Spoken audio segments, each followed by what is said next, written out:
outside corner. And then so I went, and sure enough, 10 snaps in the slot out of 783. So how does that happen? Do you think that is like he had people that he he obviously liked MJ, which makes all the sense in the world that you'd like him. Do you think he had like a research kid go and pull that stuff? I mean, it's such an incredible miss. And Bill usually doesn't miss. We've had Bill on a bunch. Like, he doesn't miss stuff. It's stunning. But that's just a crazy.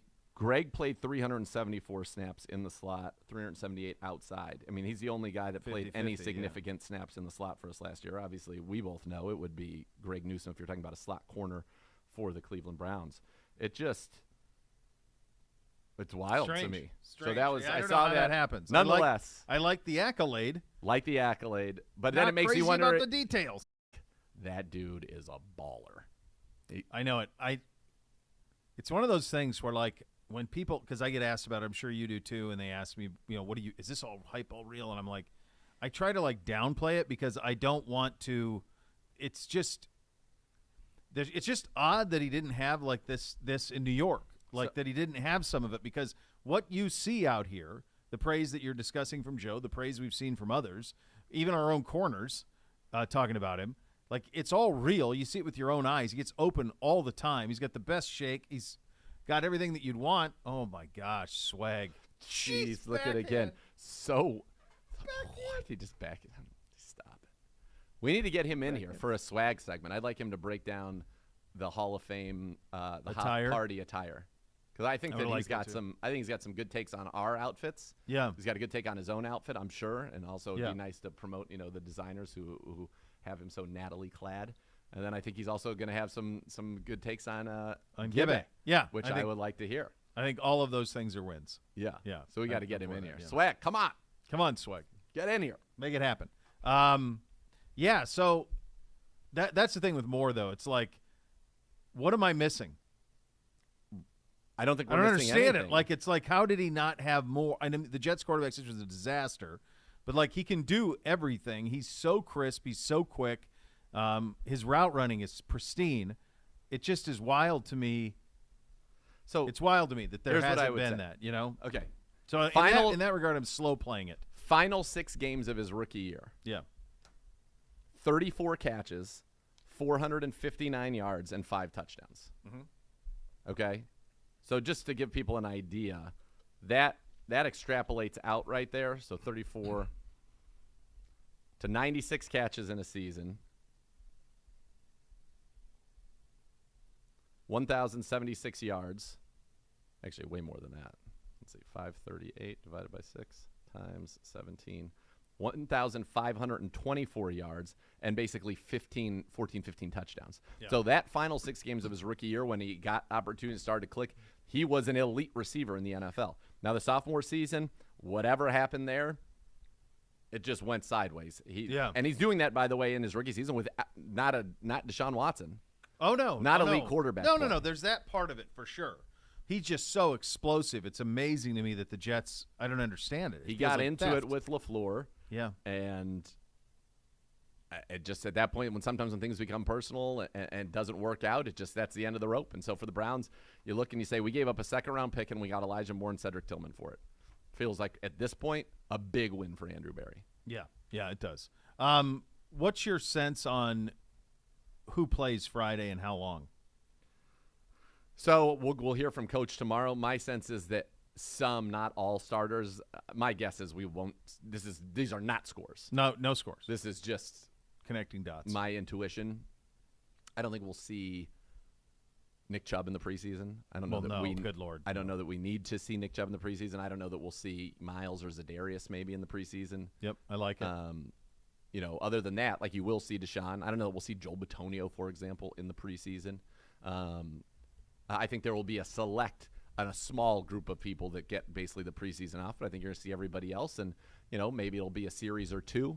It's not going to be the first half. No, but I think you'll get a little bit of work. Do you think the Kansas City game will be the one where the regulars play the most? Yes. Okay. All right. So you'll build towards that. So this will be what used to be kind of the first preseason game, or the second will be this one with Washington, and then our third is going to be basically like the Hall of Fame game. 100%. and which is the Philly because game. of the joint practices. Because of the joint practices, and then you'll finish with a game of consequence against Kansas City at the end of the month. Yep, that's exactly right. All right. You've got it. You've got it completely. Right, I think that the news to look out for today is, do we get an update on Drew Forbes? Do we get an update on the running back position? I think that's pretty much it. And do they have to make any moves, to bring in, say, another defensive end? Where are we at with some of those moves? Because if you're going to have two guys, and those two guys being Isaiah Thomas and Alex Wright, and their second year are going to be out for a while, what does that necessarily mean for that room? I don't think you need to bring anybody in that room. I think you have enough bodies and talent to get in there. Yeah. And certainly to get through the next couple of weeks. But running back, I think that's where you're going to need somebody. That does feel like that's an immediate need, and we'll be paying attention to everything over the next couple of days on that front. All right, coming up next, you'll hear from Bill Callahan. Obviously, some of his youngsters, the two Buckeye youngsters, both were great in the preseason opener on last Thursday down at the Hall of Fame, so you'll hear from him on that coming up a little bit. Is Tarver on with us? He sure is. Oh, baby. Tarver will join, so you have that to look forward to. Go around the league as well. Some of our former guys who are here finding new homes. We'll get to that.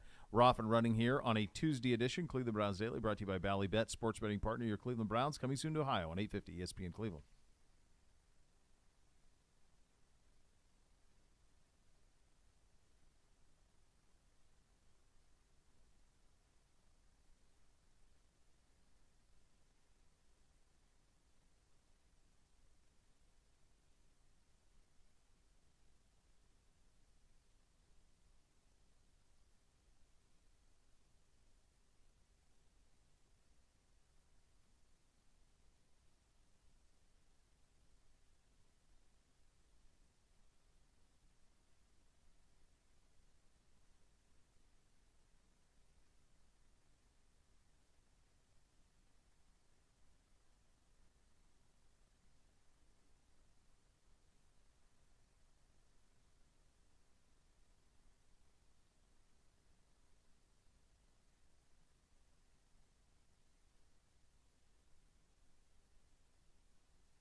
Bo here from my team at Renew Home Exteriors. Now introducing new Ascend composite clad siding, featuring a beautiful deep grain look in 20 available colors.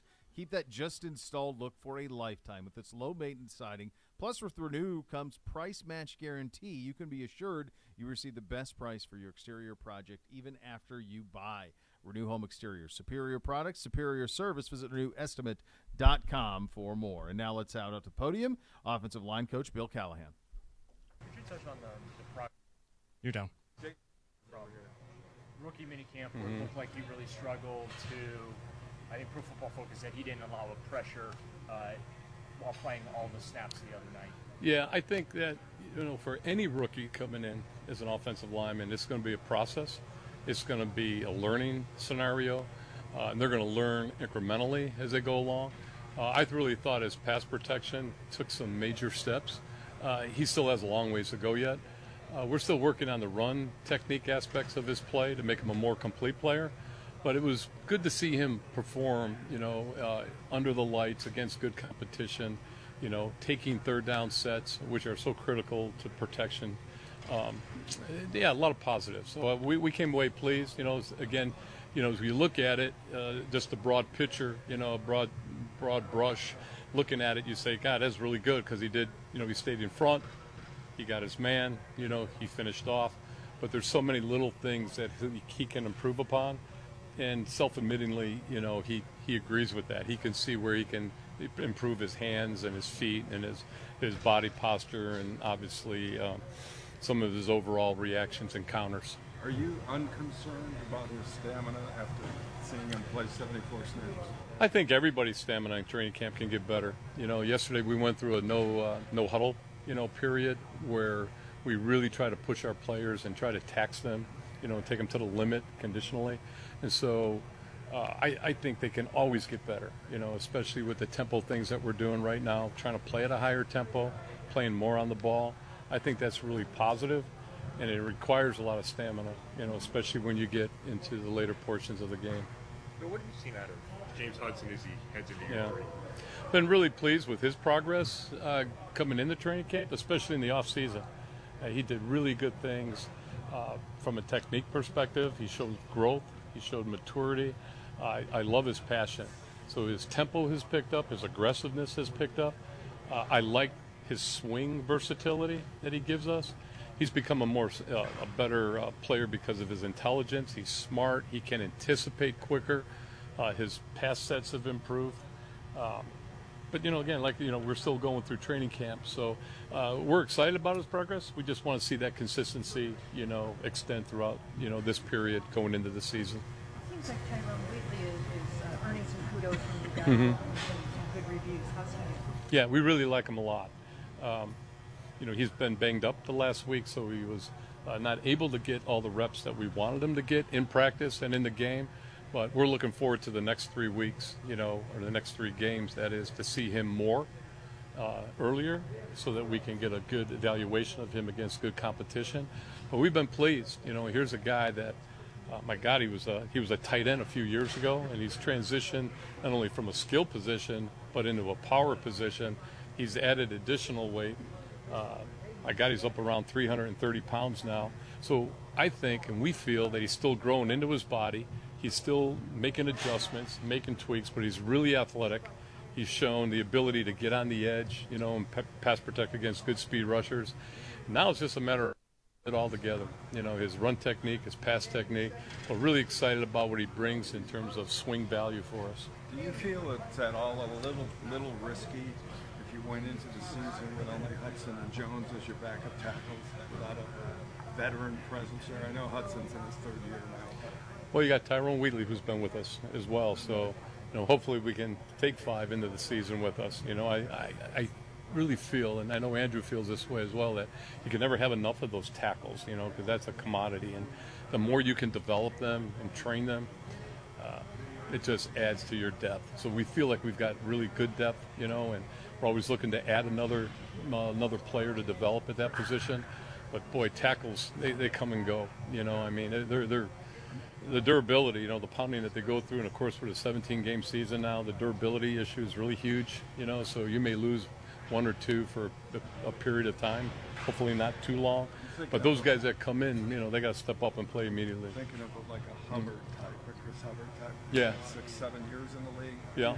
You don't see the need right now for that type of player on the I don't bench? think so. I think we have a young group of guys that have good experience, not great, but good enough where they can come off and play. And of course, when you have a young rookie player, when you draft them in the 4th round, they're going to play. Whether you like it or not. In this day and age, the young players are going to play. There's no such thing, in my mind, as a backup. I think I've stated that before. Those guys are going to play, and they're going to play early. And whether you like it or not, if they get drafted, they're going to play.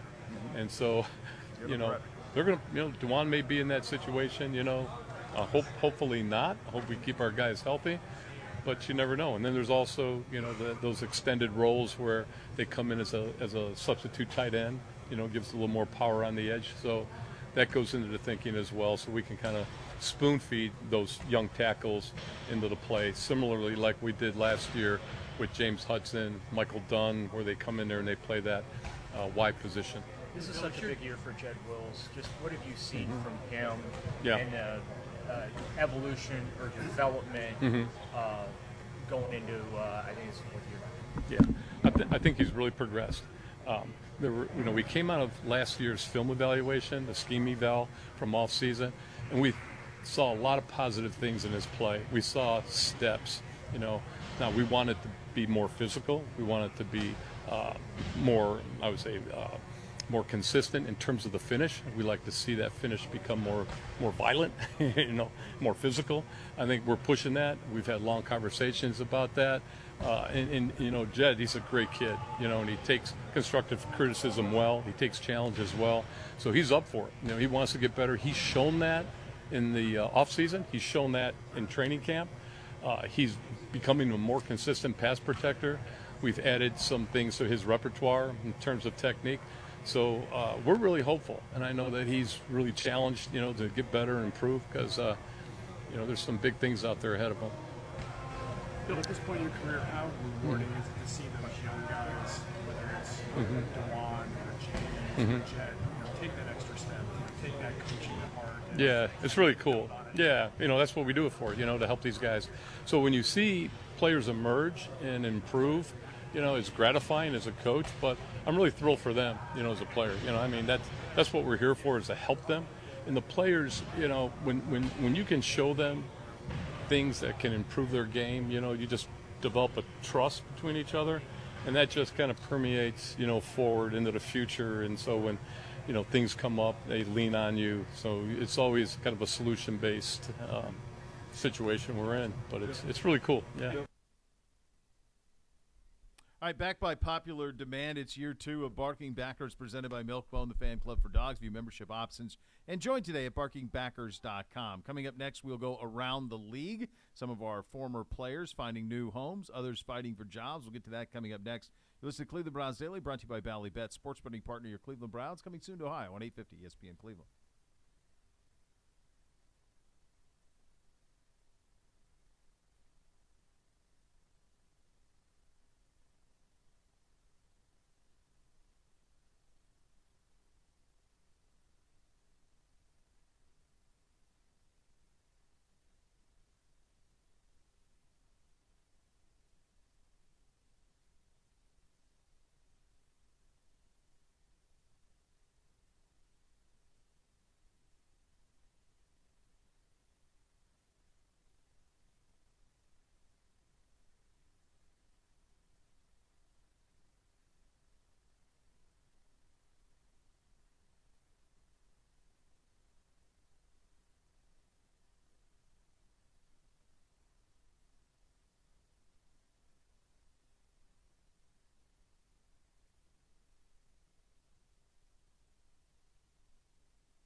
Elk and Elk Serious Lawyers, serious injuries. Call 1-800-ELK Ohio for a free case review. Elk and Elk's proud partner of your Cleveland Browns as we go around the league.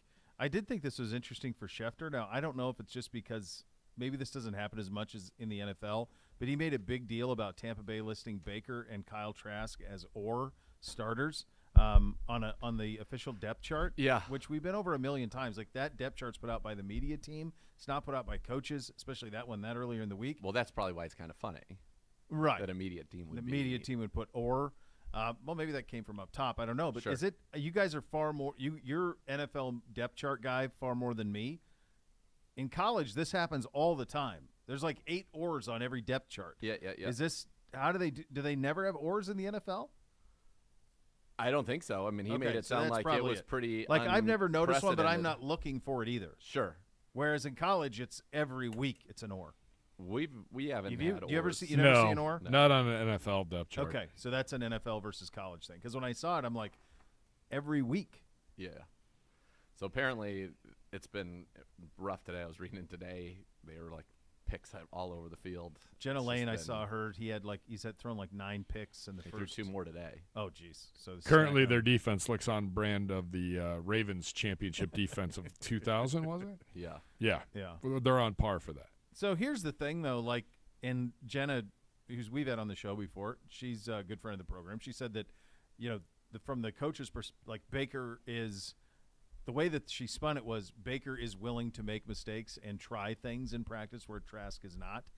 Like, to me, I see absolutely no point in playing Baker Mayfield if you're Tampa Bay, unless you just want to just get this season over with and go to the bottom. But you could do the same thing with Trask.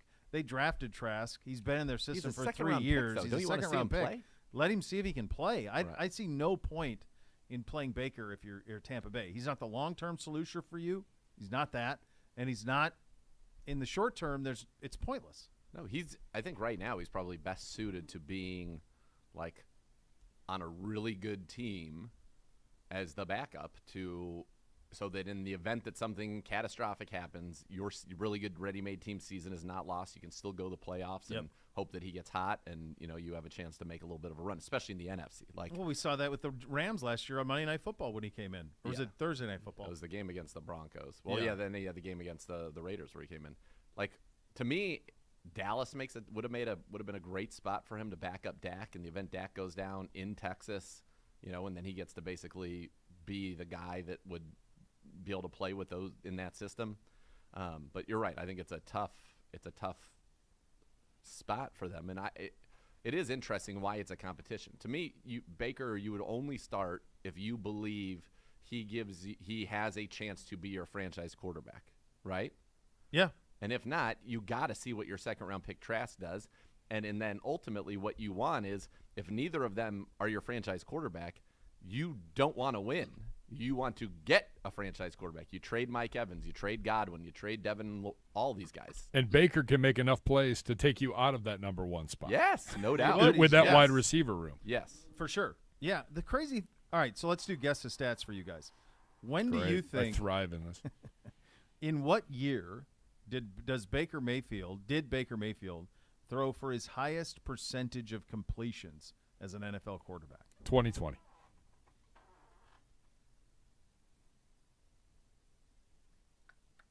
Zagura. 2020 feels like a good answer. I feel like it would have to come with Stefanski, but maybe like 2019. I'll just throw as like a weird because you asked me weird. 2018. His 18, rookie his year, rookie. he's 63.8, 37-25, 27 and 14 as a rookie. And you wonder why all the Kool-Aid in the world is being slurped up. I mean, that's pretty good as a rookie. Yes. 64%, 37-25, 27 and 14. Yep. He's 62.8 in 2020, which was 26 touchdowns, 8 picks. That was his best year. That was his best year for sure. We go 11-5. That was his best year. 2021, it falls off a cliff, obviously. Injured. And then last year, he went 1-5 as the quarterback in Carolina, 58%. Yeah, that was not. And then he was 1-3 as the quarterback of the Rams and was 63.6%. 4 touchdowns, 2 picks. So yards per game in Arizona, 187 and 170. his biggest yards per game was as a rookie. He was 266 as a rookie. Well, didn't he set the touchdown Yeah, he record set for the touchdown rookies? Yeah. And Well, then Herbert broke it the next year, though, right? Yeah. I think. Yep. What was he in 19? Because that was the year we had, I think, two 1,000-yard receivers. I know we were not good. He was 38, 27, 22 touchdowns, 21 picks, 59.4 59 completion percentage. Yeah. Yeah. Like he's 28 years old. Like, at this point, it is what it is. And if you're Tampa Bay, I don't see the point of it. I didn't understand the signing. I suppose, we do this thing in the morning where we go two teams, half a division every day leading up to the kickoff of the regular season. Yep. We just finished the NFC North this morning with the Vikings and Green Bay.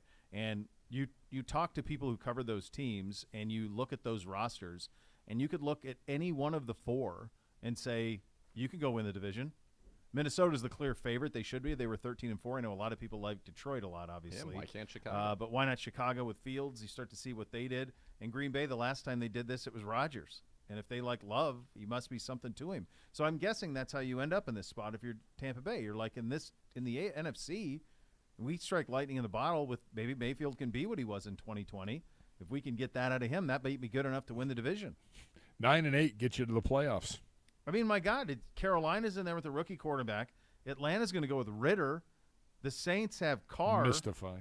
But Did you see? So Daniel Jeremiah was on with Eisen and said that he thinks that if Purdy is the starter, he thinks that Atlanta should try to get Trey Lance. well, that makes sense. Yeah, Does it? What's that going to cost you? Not much. can't cost you much at this point. I I'm don't sorry. know. Not going to be first or anything like that. I mean, it'll be a second Yeah, at best. yeah. Yeah, that's smart. That On would a be rookie smart. deal. We have no idea if Trey Lance can play at all, though. No. None. We're basing it entirely off of, really, Kyle's belief in him and John Lynch. Like, it's 1 year at North Dakota State. 1 year in one game. Remember they played the one game his team did just for him? That's it. That's it. There's nothing. Yeah. Like, you have no idea what that cat could be. Our old buddy John Johnson III, he is heading home. He is signing with the Rams on a one-year deal back there. This is the weirdest one because do you remember the first day of free agency? Hey, signed with the Chargers, quote unquote. And then there was nothing. There was nothing official, nothing made official. Didn't know what was going on. And then it was, okay, he's a June 1st cut, post June 1st cut. So you got to wait for that. That happens. He still doesn't become official. And then finally becomes official this week. Just weird. I don't know what they're doing. Well, if they don't win, I can tell you what they're going to do. I mean, the one thing I will say is their division, they clearly are behind San Francisco, but if they can match, can they be similar to Seattle? Are they hoping that Geno Smith was an aberration and that he reverts back to what he's been and that you can be the second best team in that division and then are you a playoff team? But they've got holes everywhere. Oh my God. Yeah. It's a weird roster. Seattle's pretty good. They're pretty good. I mean, if Geno is what he was, if that's him, then they're pretty loaded up. Their skill guys are unbelievable. Very good, and their defense has some really good players. Their receiving core is as good as any in the league. I'm betting by the time the season's over. Metcalf, Lockett, Smith, and Jigba. Yeah. I'd put them up with. They can hang. They can absolutely hang. Kareem Hunt reportedly signing with the Saints. Following the news that Alvin Kamara was suspended, so Kareem goes to New Orleans. I like that fit for him. Yeah. You can run, catch it, be indoors with Derek Carr. Yeah, I think it's a good spot for him, and we'll see what he's got left.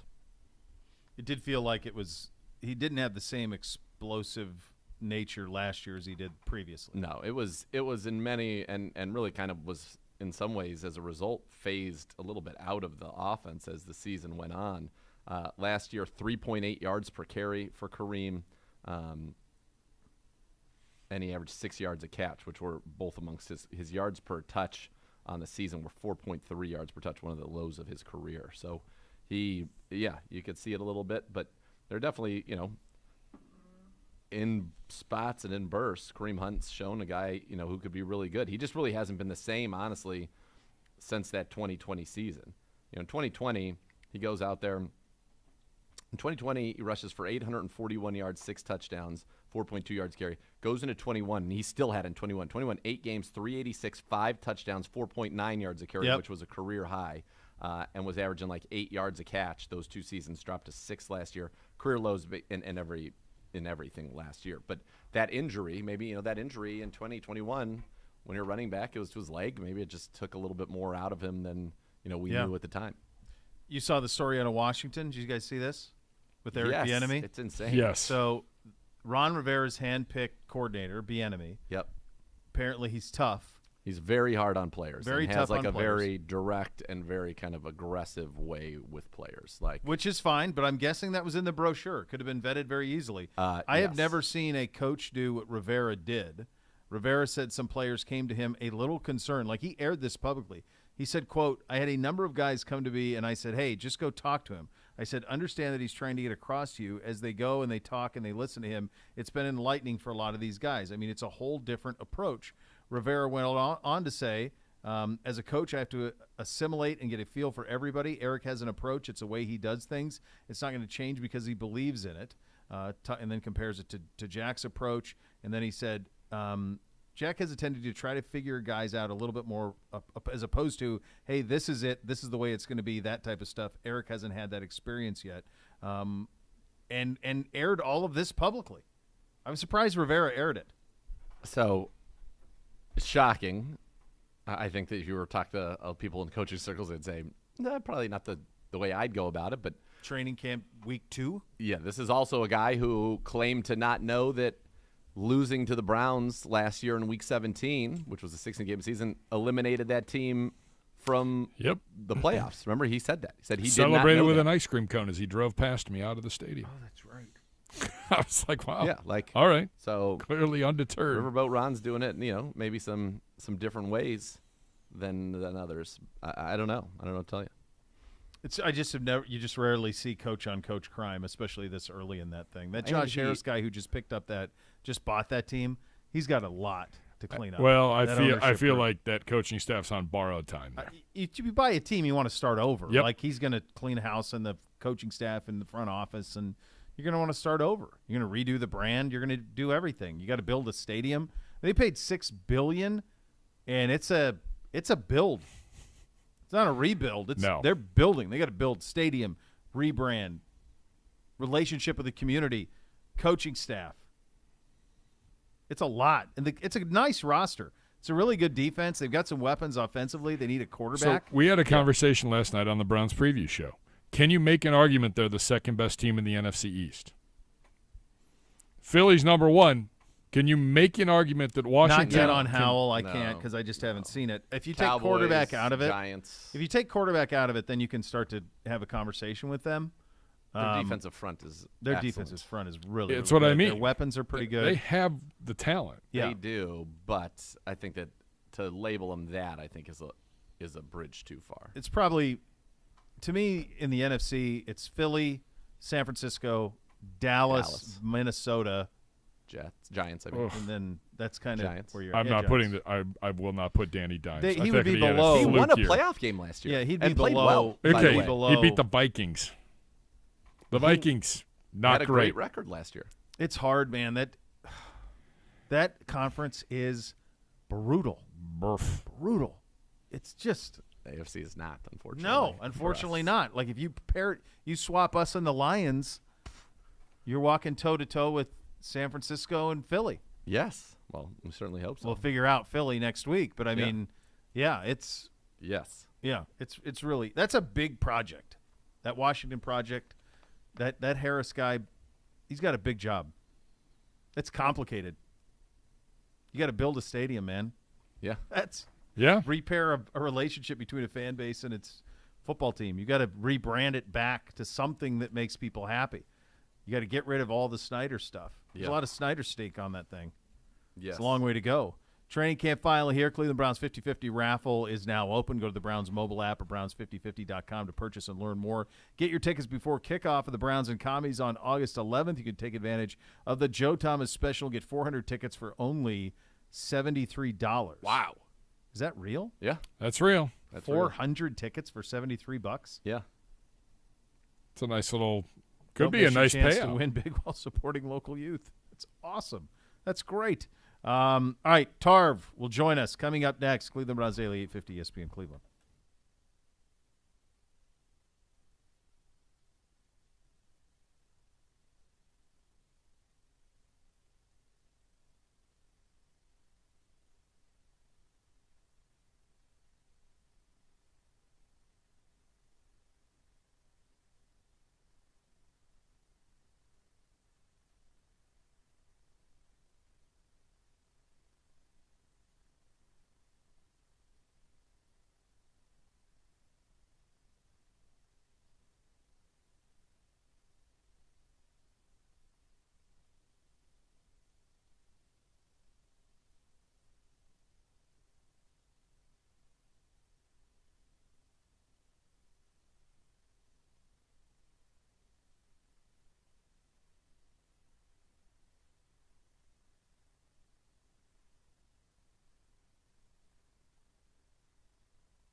where he took away routes and then triggered to make the play on the quarterback, and that was a big play. Jordan has gotten better every day in camp, and he's showing it, and he's playing all positions. Can't say enough about Jordan. He's what you want to be. He's what you want to have on your football team. Never doesn't care where he plays and gets in the right spot and makes plays. He most certainly does. Tony Fields, going into his third year, played a lot, led the team in tackles in that game, and you could see in the run game, I felt like he was just he can fly the ball and he can hit the running back, and he did that, I think, 6 times, 5 stops right near the line of scrimmage. Yeah, Tony was really good in the run game, like you said. What Tony does is he's using his hands really well. He refuses to stay blocked. One of the things that we have in the linebackers room is finish every down on block no matter what, and Tony does that. We don't want to finish tied up with these guys that can big and hold in this league. We want to get off a block. So that's one thing Tony does. He also does a really good job of targeting his tackles, like his eyes in the right spot, and you'll see him take cleats out of the ground. You can't run without your legs, right? And Tony does a great job of getting his body to positions around tackles, and he's gotten better and better and better at it, and making sure that people aren't running anymore by scooping legs up and getting them out of the ground and then finishing and celebrating.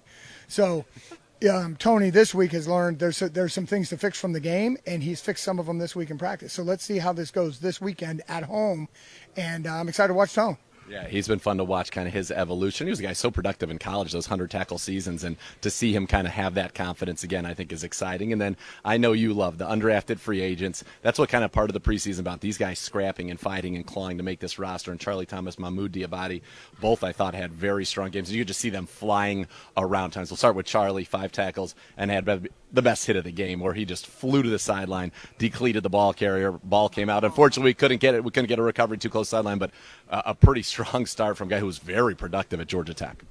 Yeah, Charlie's gotten better and better since he's been here. He got here in the offseason, and he put in the work to gain some weight and strength. And he's also on the flexibility program that some of our linebackers are, Tony, Jacob Phillips, some of the others. And our guys do a great job in the strength department of building flexibility plans for these guys. Because what happens is you got to get your hips and your groin really strong to be able to put your foot in the ground and break it, linebacker. If your hips are strong, then you got a chance to move. And Charlie, on a couple of those plays, you can see already how he's built himself into more power. He is very smart, and he's fun to be around. He gets better every day. So Charlie's, this is the R2, and I'll talk about Mahmoud in a second. I mean, these two guys they're fun to be around. They're tough, they're smart, they're quick, and they love football. So what was the reaction in the meeting room, either the defensive one or in the linebacker room, to Charlie's play? Because I'll tell you what, it looked like you could see it coming, and it looked like he just accelerated at a different speed than everybody else on the field. And you wondered about with the size, would he have the power? Yeah, he's got the power. Yeah, like I said, he's gained weight, and he's still on his way up because our strength, but we know where he needs to be, and he's really working on it. And players have to learn how to play with their added weight because they have to learn how to push through that. But yeah, we showed that in the full defensive meeting and in the linebacker room. So now big hits are called a Charlie. So that's one thing that we have, because things that are really good can be named after players so that we reference them. So that is one thing that we're saying at the moment. A big hit is a Charlie. He's got to like that. All right, you mentioned Mahmoud, and a guy who I thought really stood out the Greenbrier. Good practices, gets in the game, and it's his first game in the NFL. Some good, some bad, but you could see the athleticism, desire, and I thought he had that great blitz. It was negated, obviously, by the false offsides penalty on the defense, but you can see he has that acceleration, that power, and that burst. Yeah, and he likes contact. So Mahmoud started the game playing next to Jordan and Tony, and he hadn't played as many reps at that position. So early was great learning for him. Then as he moved back to it, and he also learned in the NFL that it's really hard to get off of blocks, even if you're big and strong like him, if you go right down the middle. You got to get on edges, you got to use your hands. And that takes everybody some time to learn. But Mahmoud learned it really fast early in that game. And by the end of the game, he was shedding blocks really well. He is very physical. He's very smart. He's very direct. And when you challenge him, he likes contact a lot. So I'm excited to see where he goes in these next few games. It's an exciting room, and there's going to be a lot of competition in that room and some tough decisions for general manager Andrew Berry when we pare this thing down to 53. But let's talk about some of the guys that we haven't seen in games, but we've seen in regular season games for years for the Cleveland Browns. We'll start with Anthony Walker Jr. How's he doing coming back from that quad injury? He's doing well. He's starting to get some limited practice reps. He came out his first day, looked really quick. Mostly in 7-on-7, but he's been coaching our guys, and he goes out and he just executes. So it's cool to see the very first play he's in the perfect spot, gets a great break on the ball and makes it incomplete. So he's doing well. We just got to keep him progressing, and he'll do more and more in each practice as we go here through camp. How about Talk? Love Talk. Talk is he just wants to hit things right now as usual. I think he's up talking to the media at the moment, but he is full of energy and ready to go. Great in the room. You know, he's the sheriff. He's the enforcer. You know, you got to love it. Every day he's the same, and he's doing the same thing as Anthony. They're practicing more each day, and we're limiting him in certain situations, but he's moving around well. All right, you're right. He's at the – look at those quads. What is going on with those quads? I mean, that is insane. Yep, he just walked away from the podium, but it's shown he's worked his tail off to get back from his injury. Yeah. Really good job of getting his flexibility and his power back early and progressing really, really well. So very excited, as always. All right. How's Jacob Phillips doing? He looks great. He's so tantalizing. Whenever he does play, he is so productive. You know, last year, 2 sacks. He always gets his hands on the ball in the pass game. Can run, can hit, all of it. Got to stay healthy, right? But how's he looked? Because to me, he looks great. I mean, physically, looks bigger than ever. Yeah, I think Greenbrier, he was finding his footing and getting going. Some days were better than others. Since he's been back, the practices have gotten more and more consistent. He's had some run-pass reads, and our offense is not easy to read run-pass on, but he's had some run-pass reads that have been outstanding. So it's just continuing to work. With Jacob, it's just continuing to trust himself, not overthink, right? Because he has great feel for reading run pass, and he needs to let himself stay in that mode. Don't overthink things. And if he continues to do this, he'll be right in the right spot of where we need him. He's been shedding blocks well. He's been running his feet better on contact, which with that much power now, that's good. So that's our emphasis, and it's just for him. It's practicing hard, being the same dude every day, and don't make up anything. Just see it, hit it, run. You don't need to be perfect because you can solve it with your shed and your violence and run and hit. No doubt, and he can solve a lot of things with that physicality. All right, let's talk about Jeremiah Wusu-Kormo. Going into his third season, we saw such great things in that rookie year. We saw such great flashes, I would even say, in his second year. The question is, can he put it all together and become a superstar? What are you seeing from Jeremiah so far this year? Well, we've had two things that we wanted to work on, right? Number one, and we've said this, I said it to the media at the end of the year, say it every time, is get strong. He's done a good job of getting stronger and staying in his plan with his eating, with how he eats, how many times during the day, his workouts, because he's so competitive. He's going to go when it's time to go. Yeah. But it's when it's the off times, just staying on the plan that have to do with being strong. He's done that so far, and he keeps going. This is really good.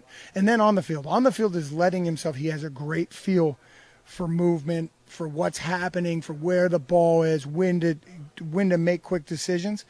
It's when he isn't sure, it slows himself down.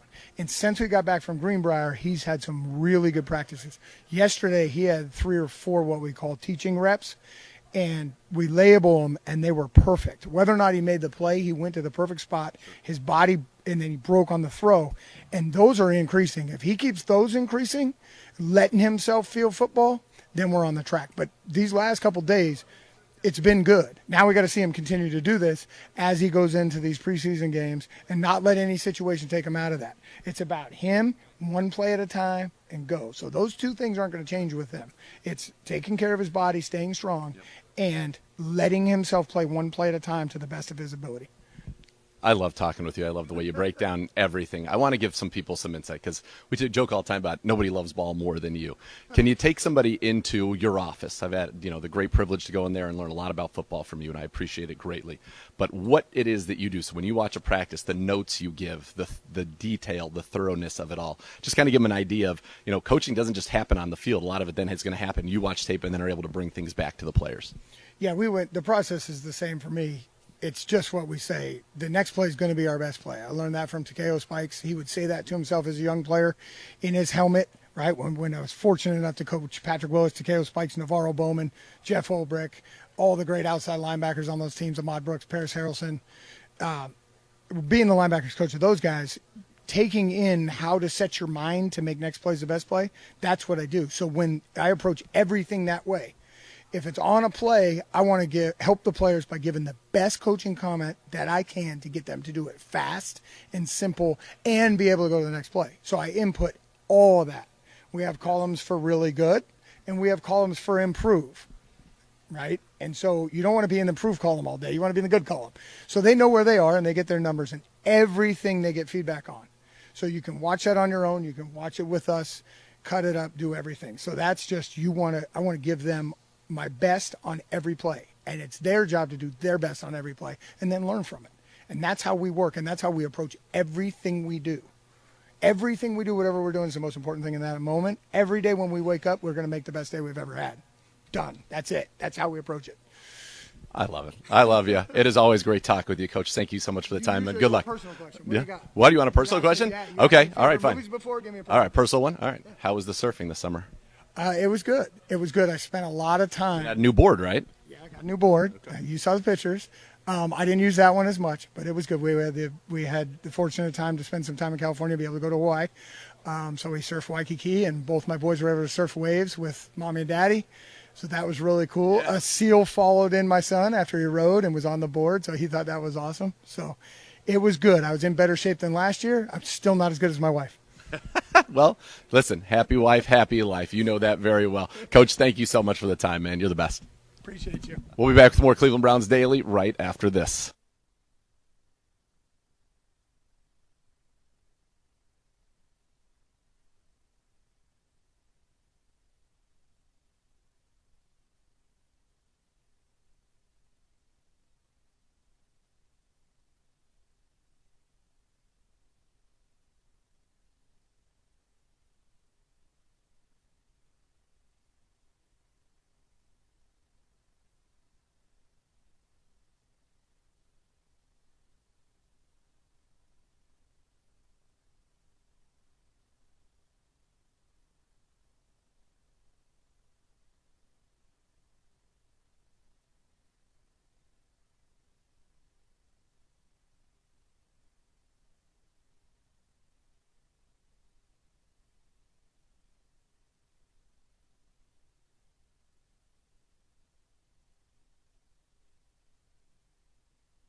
And be part of one of the most passionate fan bases of the NFL. Join the Browns season ticket member waitlist today for the best chance at securing tickets for all home games in future seasons.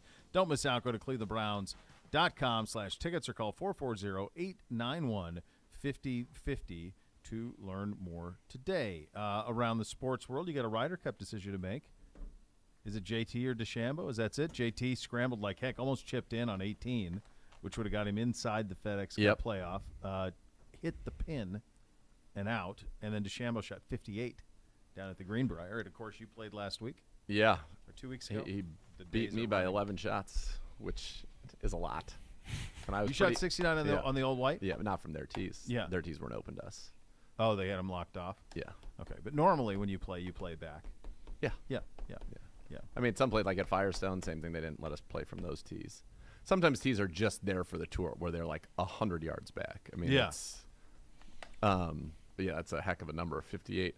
JT's so good on the Ryder Cup historically. He's one of the most successful Ryder Cup performers of all time. I feel like you got to put him on there and just know that he'll be there in those moments. I know he's been terrible this year with the putter, especially. But you just got to know that he's gonna do it.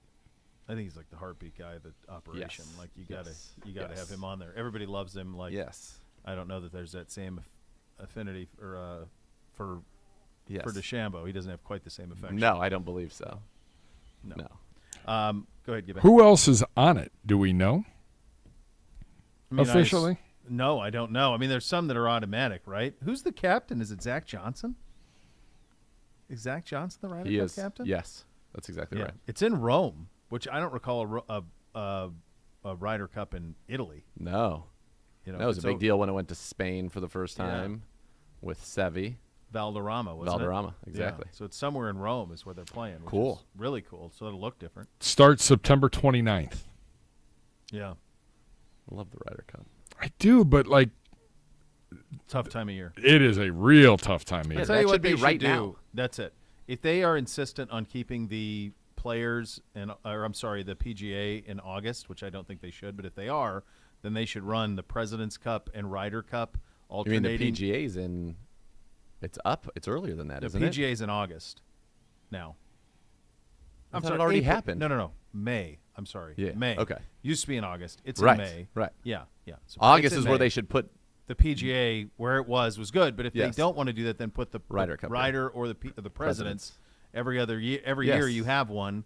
This right now. This is the window. It's the window after the Hall of Fame weekend. There's a little lull.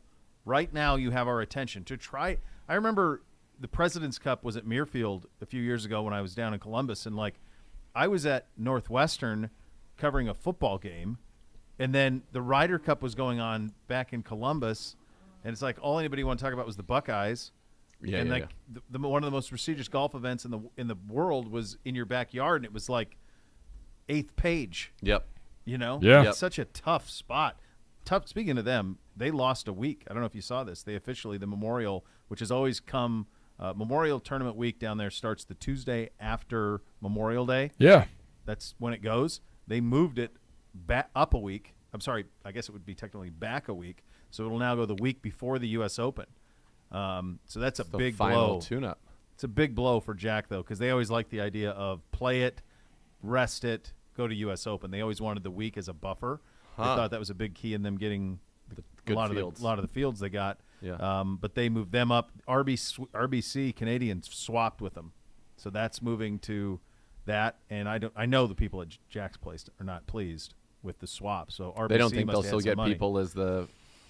They're worried because, like you might take the week off or you go early to the U.S. Open site, play some rounds, like a lot of guys do that. Like they're worried they won't get the draw that they used to get. And there's a time they'd get the top 10 players in the world. But that doesn't happen anymore with LIV. And then for sure. Now you move to the week before the U.S. Open. It's not going to happen either. How do you wrap your head around the fact that Cal and Stanford are in talks with the ACC? I mean, because it doesn't matter anymore. It's not geographically based. It's going to be the ACC says, these are some pretty programs that have history of times have been good. Stanford is one of the most prestigious institutes. I don't know how Stanford's not in the Big Ten. I don't get it. Yeah, I thought that they would. I think the last card the Big Ten could play if they wanted to get to 20 would be to take Stanford, force Notre Dame, and then that gets you to 20. and you have two sides of 10. Especially if they're USC and Notre Dame run the one side of 10, and Ohio State, Michigan, Penn State run the other side. Yep. You just put Washington and Oregon on the west side. It's pretty simple, straightforward to do. Feels easy. Feels very easy. And for a conference that loves to tout its academic Loves accomplishments, to. how do you Loves not take to. Stanford in? I have no idea. Stanford's a great program, not in necessarily the biggest sports, but they dominate. Dude, they have They win Heisman champions finalists and in everything. Luck. Yeah. Who's the fullback that they had there that finished in the top 3 in the Heisman? The running back, Bryce Love. No. He was up there too, but there was another guy he was a big white kid who was the fullback, who was like Toby Gerhardt. Toby Gerhardt. Yeah. He was a top 5 He was a Heisman guy. stud. Yeah. He was a College, stud. yeah. But I mean, it's crazy that the Big Ten doesn't do this and take Stanford and force Notre Dame, and then they're done. They're done at 20, and that's a wrap. Perfect. Guess. Let's do guess the stats. Endowment at Stanford in the billions. 40. Well, you guys have no point of reference. So Ohio State's endowment 7. 40. 7 billion. I stand at 40. 40? 18. 36 for Stanford. 10%. $36 billion endowment. Now, what do you think the endowment is at Cal that everybody tells you they're broke? And their athletic department is broke. 20. 10. 7. So, Same.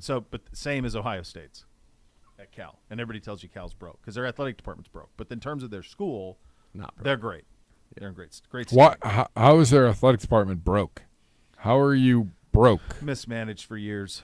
The other thing people don't realize about that, and growing up out there, people don't understand how the distance in travel between like Los Angeles and Eugene, or Los Angeles and Corvallis, L.A. and Seattle, the Bay Area and Arizona, the Bay Area and Salt Lake City, Boulder, Colorado. Like the Big Ten, some of those trips for the non-revenue sports, you hop at a bus and you drive. For a lot of them. To Ann Arbor, to East Lansing, to West Lafayette, to Bloomington. Like, you don't fly on all those.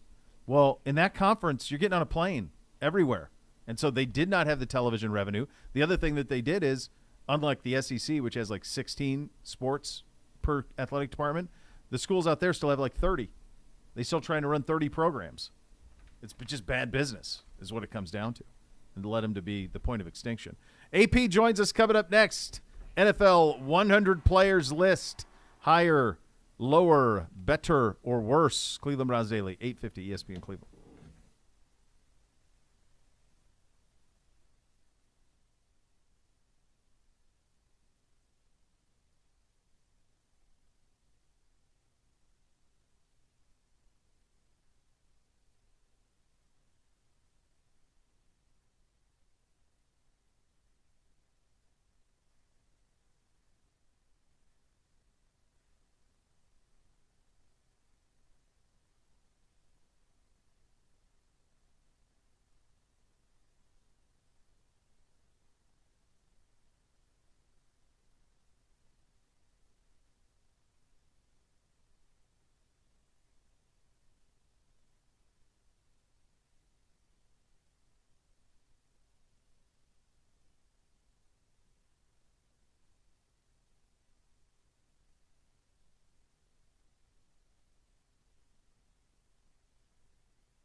sure to catch the Kevin Stefanski Show tonight at 7. Z and Gerard, University Hospitals, Cleveland Browns Radio Network.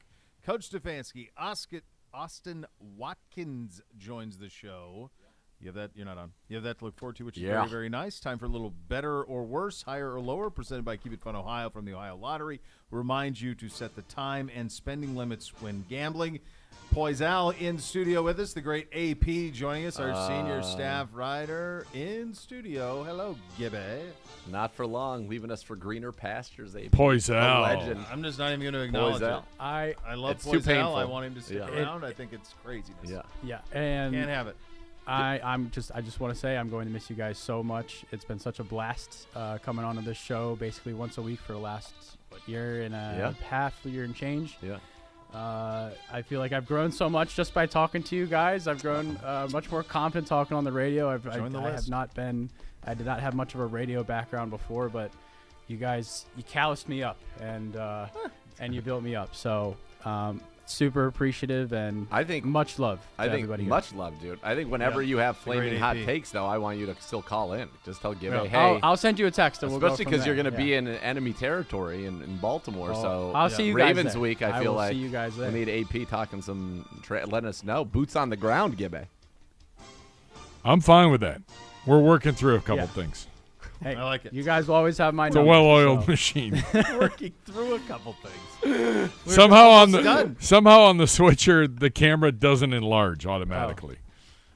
I see. We're also missing. I thought two you meant. pedestals I thought here he. still. I thought he meant that he was working on a few things for Baltimore Oh, Ravens Baltimore. week 4. Well, we don't know if we're No, going to get pushed out Poisal's and going we're away working on party a is few things. Oktoberfest Yeah. at my there you house. go. Oh, You there got, you go. everybody's invited. Oh God. Please come. I would love to. Yes. I love it. Looks like we're doing a repair On on the the go. fly here. You're going in a number of directions. You're good. That's You're it. Good. good. He said you're good. Leave You're it. good. That's it. Nice work. What a What's job, up, Griff? How does he navigate out of It it? was nice. Tight That was corner. nice and Oh, calm. boy. and Griff. Steely-eyed focus. No acknowledgement Gibbs of in the crowd good though, hands. when the crowd's praising him. He's in his zone. He's not one for cheers or applause. Not one for he can emotion. give that was a wave really to well the done. crowd, though. Yeah. Not one for emotion. He does not want to be. He's like Yellowstone. He follows it because Yellowstone is technically his boss. They follow in the Yellowstone's same thing. Everybody's boss. He just puts the blinders on Give and it a just minute. does his thing. Griff, his Appreciate nickname that. might be Clydesdale. Clydesdale. It's just Plowing through. just locked in. Still love those That's how- Clydesdales and the Budweiser commercials. Just Oh. plowing through things. Just going through So it. great. Living Yeah. their best lives. Frolicking. Whimsical. Time for Higher or Lower, presented by the Ohio Lottery and Keep It Fun Ohio from the Ohio Lottery, who reminds you to set time and spending limits when gambling. The NFL.com NFL Network Top 100 player list is officially out. They announced the final 10 and number 1 yesterday. It's a bogus list. I'm going to tell you right now, there's 3 Browns that made the list. Myles Garrett, Nick Chubb, Zadarius Smith. No Watson, no Ward, no Joe Batonio. Yeah, that's the one. It's bogus. I don't know what is list going is on. over. And really, Zadarius makes it from Minnesota. Yeah. Pro Bowl. You know, 'cause 10-6 sacks it's last year. Yeah. Appropriate, but like I would say, he's Minnesota's credit. 'Cause Not this ours. is off of last year's Correct. play. The fact they have Nick Chubb as RB4 on this. Erroneous. So, Yeah. well, so what? Why? And So let's Miles get into as the third. Let's get into edge the rusher? let's get into the weeds on this a little bit. So he's running back 4. So the highest rated running back on this list is Josh Jacobs. Who led the league in rushing last Now this year. is voted on by the players. Yes. So Yeah. how could the players think that Nick Chubb is the 4th best running back in the league? My guess is, here's my theory. So who would be the other two? Saquon and McCaffrey? It doesn't even matter. I know, think the or maybe- I think the issue is maybe Nick Chubb is Henry. not a loquacious man. He probably goes out there, plays the game. He probably does not have a lot of Vlad like relationships with guys on other teams who did not play with him at Georgia. And the fact that he hasn't led the league in rushing yards before, he's come so close, but he Been hasn't done it yet second. before. Right, second, but like I think part of this is a popularity contest. Like agree. you have to be It- liked, and Justin Jefferson's chopping it up with everybody around the league. Kelsey, you got to be really good and then really well liked. And my guess is that I think the quiet nature of Nick Chubb, he's such a legend in Cleveland, but around the league because he's not a guy who's doing commercials. He's not a guy that's talking a lot of trash. No. He's so. I think that's why. I think so. Nick Chubb was 29. Derrick Henry was 25. Austin Eckler was 21. I mean, Eckler. He's led the league in touchdowns 2 years in a row. And I think that's also fantasy in play. I think there's some of that too. I also think like if any of these guys were drafting a running back for this season, Chubb would go 1 over Josh Jacobs. Yeah. Well, and afterwards, if anybody, you could make an argument ahead of Chubb for a multi-purpose.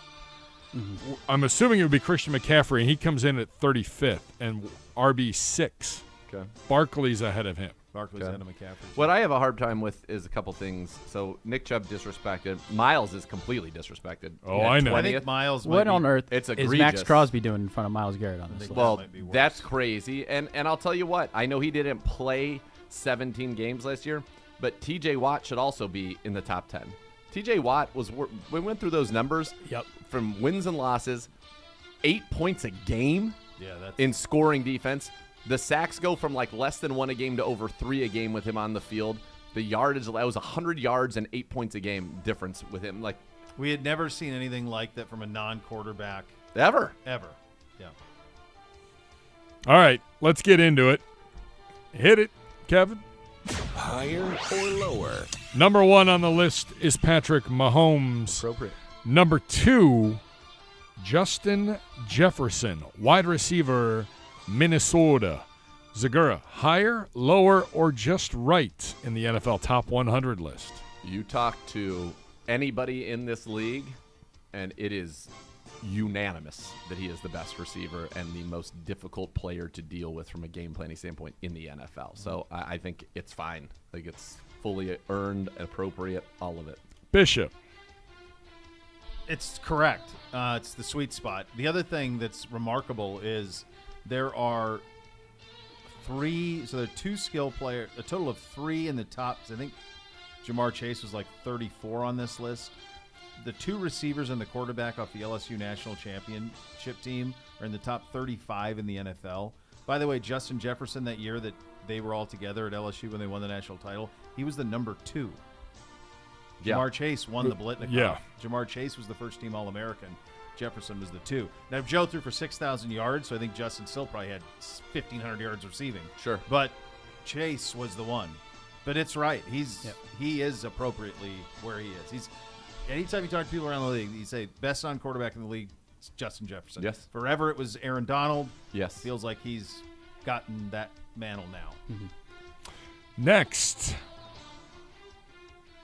Higher or lower? Number 3 is Jalen Hurts. Number 4 is Nick Bosa. Number 5, we'll start with Travis Kelce. Bishop, higher, lower, or just right?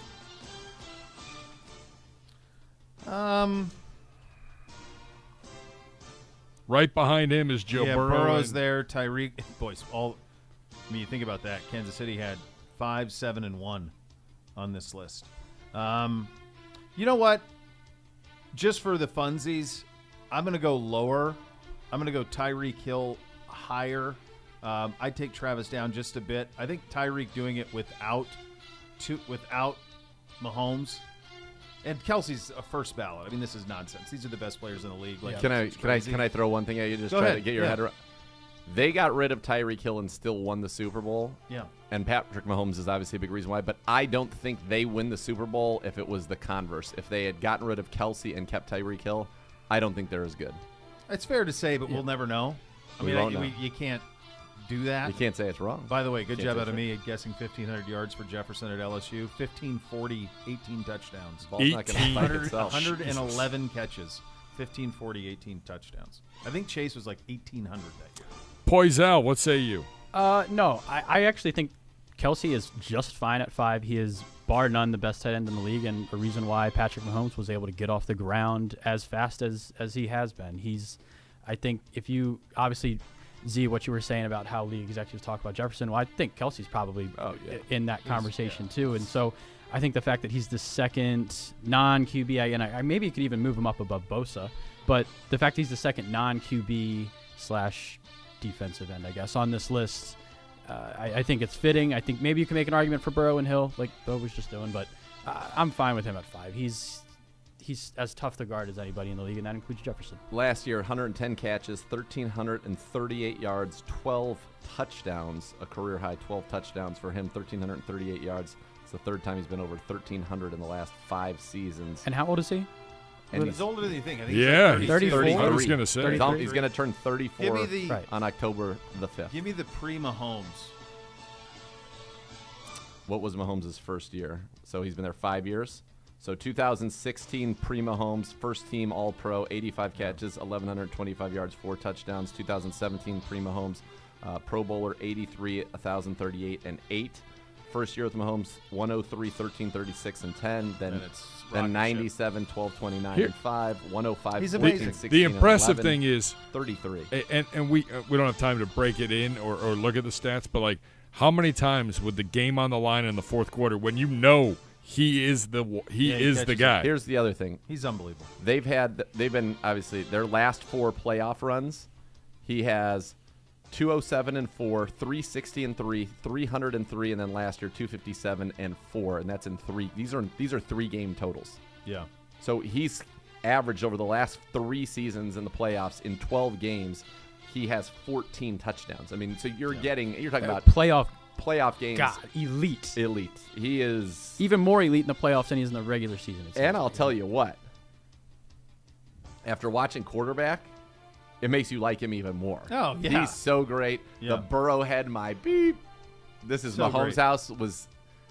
He's awesome. His podcast, if people don't listen to it, so I funny, couldn't recommend it more. With They his just brother. wrapped their season. Their season of podcasts is over. They don't do it, I guess, during the football Yeah. season.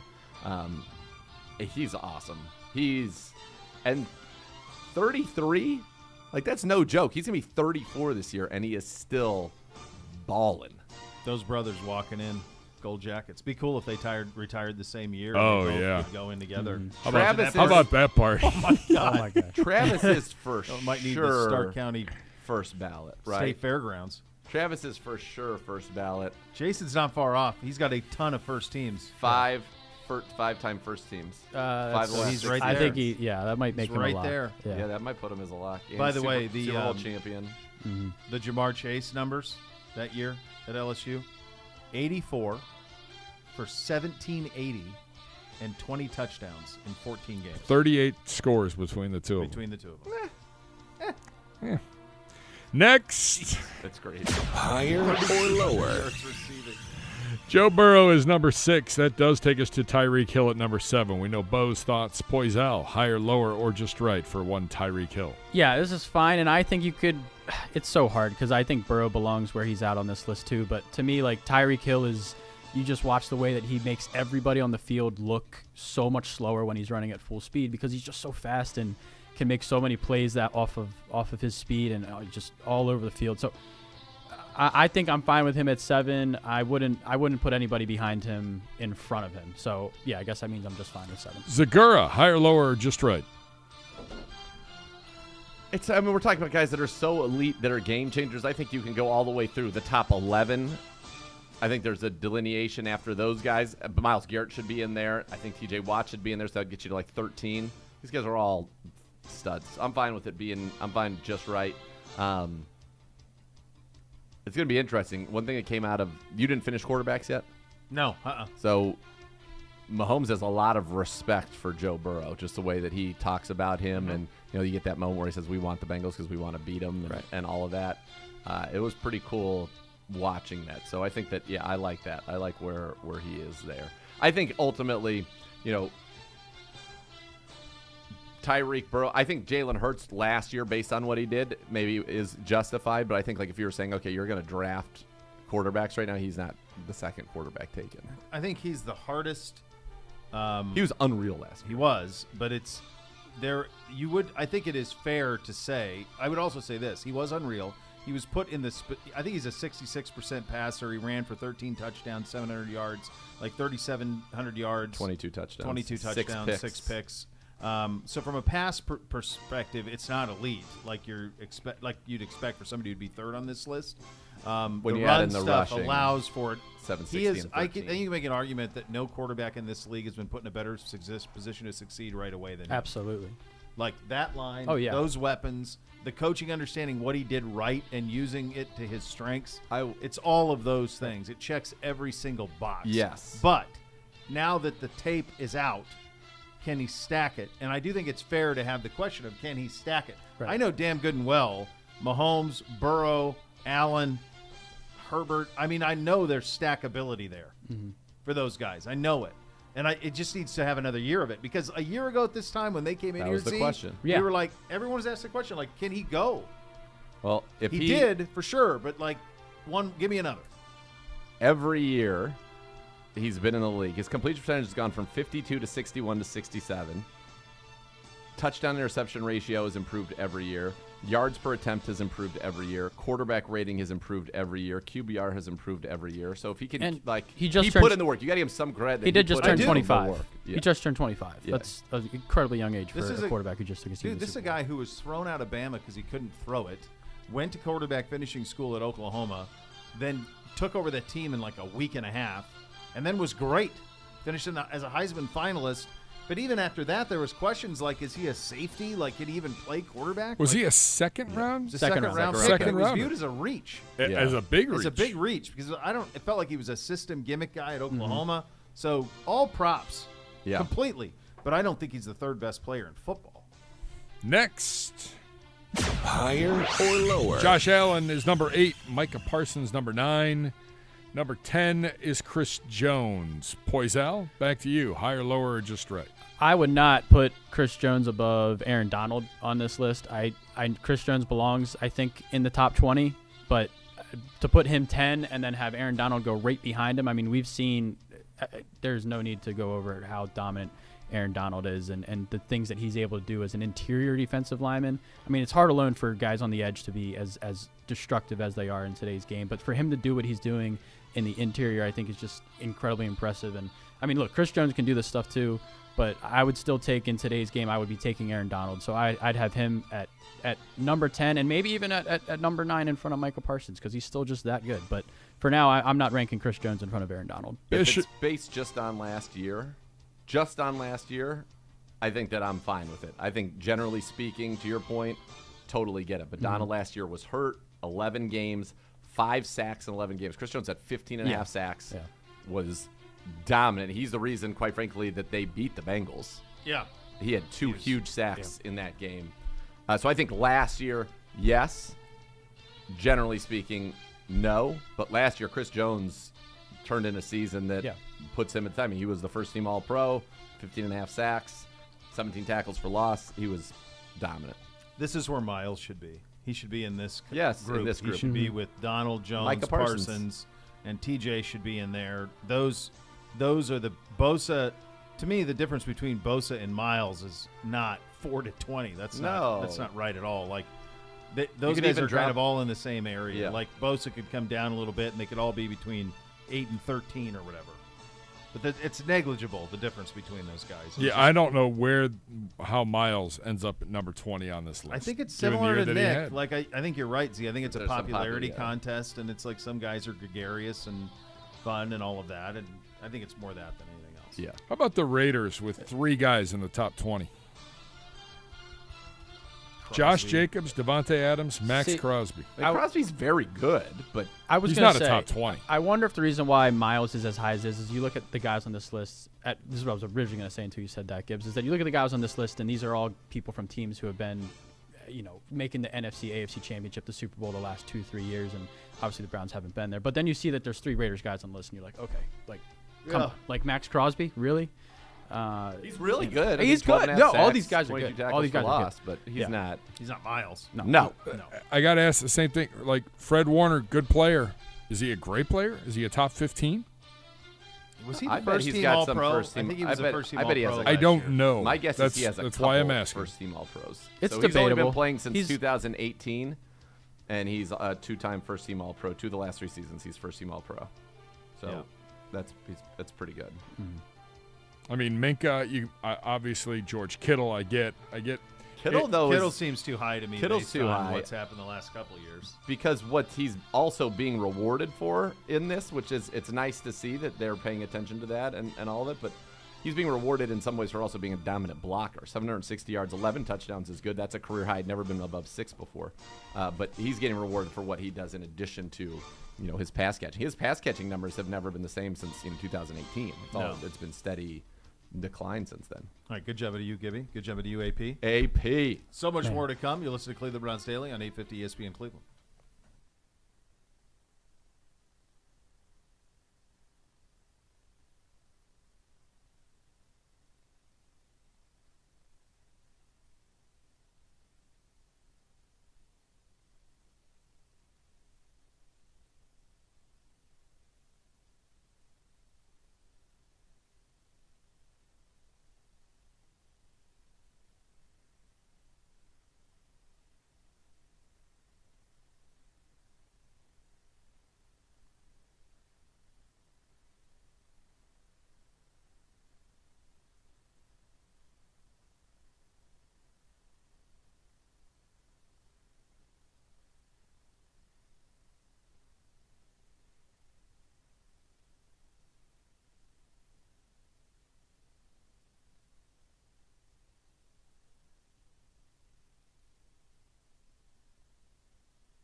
We'll have a training camp practice tomorrow that probably have a little bit of juice to it, I would think. Yes, training camp practice tomorrow. Training camp insider tomorrow with myself and Joe Hayden as well, so be on the lookout for that. I'm told that Drew Forbes is dealing with a back injury, but he was taken off on the backboard as a precaution. So good nothing. News there. He's Beyond hurt, but nothing. Right. We don't know the extent of it, but it is not something that is. When you go off on a back plate, though, like there's a concern that there's permanent big problems. That is not the case, but he is dealing with a back injury. Yeah, we also had reports Jerome Ford hamstring injury. Yep, and so the Browns could be looking at some running backs to come in here. And my guess is it'll be somebody that is a veteran, and it could be somebody that's got some familiarity at least with this type of a scheme. So think about people played for the Rams, anybody played for the Falcons recently, or if it's a young back like I mentioned, Michael Carter, they like a veteran like a J.D. McKissick, somebody like that. Carter's still with the Jets, and it would only be if he was made available. Tomorrow on the show, Joe Hayden will be back with us. Very good. Breaking down practice. Chris Rose will also join us. Oh, it was great seeing him yesterday, so that's a real treat. 30. Very good. All right, the next level's coming up next. We're back tomorrow. Cleveland Browns Daily, 850 ESPN Cleveland. You're done.